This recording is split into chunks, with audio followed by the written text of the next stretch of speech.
Hi everybody and welcome. This is Joe from Beantown Coins, and we are in the middle of a series called the 100 Greatest Questions That Collectors Ask. This is question number 30. How do I store coins to preserve their condition? So when you're not certifying a coin, when a coin is worthy of certification, that is clearly the best way to store them because they'll be encapsulated. The exception to that would be the category of ancients, wherein ancient collectors in general do not want their coins entombed in a coffin.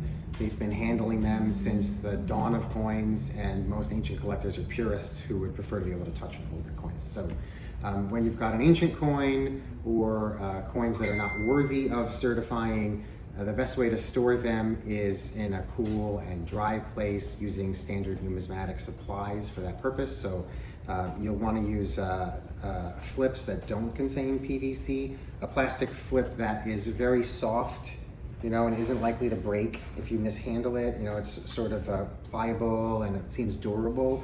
Those are the kind of flips that will leave a deposit of plastic on the surface of your coins over time that would then have to be, restored to remove that. So it's only a temporary solution. If you buy a coin from a dealer that you want to keep for a long time and it is in one of those really soft and movable plastic flips, change it to one of the hard, crispy flips that, they have other downsides to them, but they will not damage your coin. Sometimes people struggle with those because the seams aren't reliable if they get a lower quality brand, and it seems like they'll split, or they just crack often when you're trying to, you handle them, and you open and close them quite a bit, and they just kind of split. But all of that is probably better than having a deposit on your coins over time.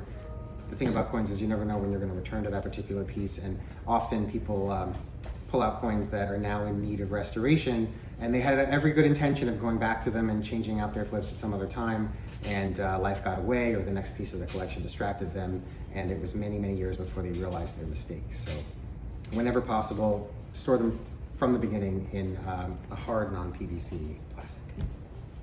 And if you've got the way to find it, historically, people would store them in these nice fabric envelopes inside of a paper envelope. That has the opportunity to add some beautiful natural toning over time, but it takes decades. So, if you want to tone your coins, use paper envelopes and, paper albums and things like that that might give you some color eventually. Stay tuned for the next question.